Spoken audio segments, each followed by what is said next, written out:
तो फिर से आपका स्वागत है आज के इस वीडियो में। आज मैं आप लोग को बताने वाला हूँ एक इम्पोर्टेंट टॉपिक और जो मैंने बोर्ड पे लिखा है, क्रांतिक कोण तथा अपूर्णांक में संबंध। ठीक, और इसी से हमारा जो प्री बोर्ड एग्जाम हुआ था अभी भौतिक विज्ञान का, उसमें जो प्रश्न 1 का 5वां प्रश्न था वो प्रश्न पूछा गया था।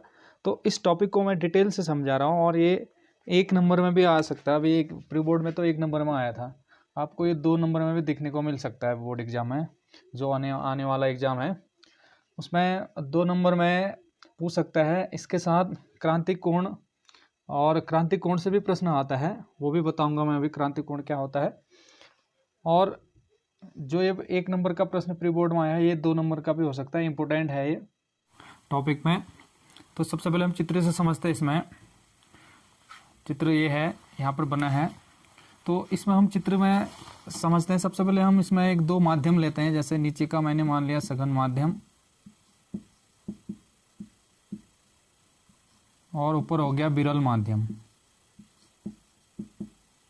विरल माध्यम जैसे वायु है, जल है, द्रव है। वैसे सघन माध्यम जैसे कांच है, कांच इसको मैं नीचे का जो ये है ये नीचे वाला सघन माध्यम हो गया, ऊपर विरल माध्यम हो गया। तो क्या होता है इसमें क्रांतिक कोण आया है उसको हम समझते हैं। सबसे पहले प्रकाश क्या हो रहा है, सघन माध्यम में आपतित हो रहा है, ये आपतित किरण दिखा रखा है। और ये क्या माने मैंने, आपतन कोण। और आपतन कोण उसके बाद सी दिखा दे, इसको क्रांतिक कोण। तो क्या हो गया, एक आपतन कोण जब प्रकाश किरण क्या होता है सघन माध्यम में आपतित होता है, तो एक विशेष आपतन कोण के लिए जब क्रांतिक कोण बता रहा हूं मैं पहले, एक विशेष आपतन कोण के लिए जो अपवर्तन कोण का मान 90 डिग्री हो जाता है, आर बराबर हो जाता है 90 डिग्री। आर क्या है इसमें, अपवर्तन कोण का मान 90 डिग्री हो जाता है, तो उसको हम क्या कहते हैं, क्रांतिक कोण कहते हैं। ठीक है, तो क्रांतिक कोण कहते हैं। क्रांतिक कोण की परिभाषा मैं फिर लिखाऊंगा, वैसे समझा रहा हूँ। तो क्या होता है, सघन माध्यम में बना एक आपतन कोण जिसके लिए विरल माध्यम में अपवर्तन कोण का मान क्या हो जाता है, 90 डिग्री हो जाता है, उसको हम क्या कहते हैं, क्रांतिक कोण कहते हैं। ठीक, अब सीधे हम शुरुआत करते हैं।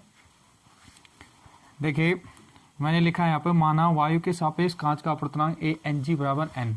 ठीक, तो प्रकाश क्या हो रहा है, सघन माध्यम से विरल माध्यम में जा रहा है, सघन से ऊपर विरल माध्यम की ओर जा रहा है, तो इसको हम लिखेंगे GNA बराबर, इसको हम मैंने कह दिया 1/ANG होता है इसका। तो GNA मतलब कांच के सापेक्ष वायु का अपवर्तनांक। हमें तो क्या है, वायु के सापेक्ष कांच का अपवर्तनांक ANG बना है, और कांच के सापेक्ष वायु का अपवर्तनांक का जो होता है वो इसके व्युत्क्रम होता है ANG, तो 1/ANG GNA, इसको ये सूत्र है, अभी काम आएगा। अब सीधे हम जाते हैं आपतन कोण। यहाँ पे आपतन कोण चित्र में लिखा है, आपतन कोण I बराबर C।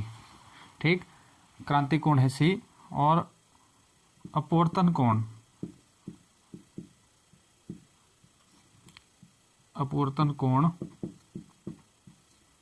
R बराबर क्या है, 90 डिग्री हो जाता है। बहुत सरल, इसी तरीके से आपको बोर्ड एग्जाम में भी लिखना है, ज़्यादा कुछ बिल्कुल एकदम सही और सरल शॉर्ट तरीका है। तो सीधे हम जाते हैं अब स्नेल के नियम से। जो अपवर्तन का दूसरा नियम होता है उसको स्नेल के नियम से जाना जाता है, स्नेल के नियम से। तो क्या होता है स्नेल का नियम, साइन आई आपतन कोण की ज्या बट्टे अपवर्तन कोण की ज्या आर, साइन आई बट्टे साइन आर बराबर कांस्टेंट होता है। तो कांस्टेंट होता है तो उसको हम 1/2 या इसको कांस्टेंट को हम अपवर्तनांक से दिखाते हैं। अब विरल और सघन माध्यम को 1 और 2 से भी हम दिखा सकते थे। इसको मैंने अब कांच और वायु लिया है, वायु, तो ANG तब लिखा है। तो कांस्टेंट होता है, तो कांस्टेंट में अपवर्तनांक होता है, तो अपवर्तनांक को मैं इसको लिख रहा हूँ पहले GNA। क्यों लिखा GNA, क्योंकि प्रकाश क्या हो रहा है, सघन से विरल माध्यम में जा रहा है, अर्थात क्या हो गया, सघन माध्यम के सापेक्ष विरल माध्यम का अपवर्तनांक या कांच के सापेक्ष वायु का अपवर्तनांक। ठीक, अब साइन आई देखिए क्या है, साइन आई की जगह C है, ऊपर ये लिखा है मैंने I बराबर C। साइन R 90 है, तो साइन 90 डिग्री बराबर GNA बराबर क्या होता है, 1/ANG। ठीक, तो साइन C बराबर साइन सी बराबर साइन सी बट्टे हो गया यहाँ से साइन सी बट्टे साइन 90 का मान होता है 1 बराबर 1/ANG का मान क्या लिया है हमने n माना है। बस साइन सी बट्टे या साइन सी बराबर कर देते हैं सीधे सीधे, बट्टा 1 है तो इसको हम साइन सी बराबर कर देते हैं 1/n। तो n बराबर हमारे पास क्या आ गया 1/साइन सी। तो यही क्या है क्रांतिक कोण और अपवर्तनांक में संबंध का फॉर्मूला है। तो इसी से प्रश्न पूछा था प्री बोर्ड एग्जाम में। पहले का जो 5वां भाग है, पहला दूसरा तीसरा चौथा, इससे पहले वीडियो में बता दिया मैंने, जो पहले का 5वां भाग में जो प्रश्न पूछा था ऑप्शनल वाला, इसके बाद उस प्रश्न का आंसर आप खुद ही दे सकते हैं। तो इस प्रकार से इस प्रश्न को ऐसे सॉल्व करेंगे, बहुत सरल और सिंपल तरीके से। आई होप आप इसको अच्छे से देखेंगे और समझने की कोशिश करेंगे। अगर आपका एग्जाम में आता है तो आपका 1 नंबर या 2 नंबर अच्छे से पूरा क्लियर हो जाए। गया था इस टॉपिक से रिलेटेड प्रश्न, एक का 5वां प्रश्न है अपवर्तनांक तथा क्रांतिक कोण में संबंध होता है। तो 4 ऑप्शन में से आपको दिख रहा होगा कि कौन सा ऑप्शन हमारे पास सही है इस सूत्र के आधार पर। अब एक चीज यहाँ पे दे रखा है, ऑप्शन ए है म्यू दे रखा है, म्यू मतलब माइक्रो। इसको तो आप लोग कंफ्यूज नहीं होना है। अपवर्तनांक को क्या होता है, अपवर्तनांक को एन से भी दिखाते हैं और म्यू से भी दिखाते हैं, ठीक है। म्यू मतलब माइक्रोमीटर होता है जैसे म्यू, तो अपवर्तनांक को एन से भी दिखाते हैं और म्यू से भी दिखाते हैं।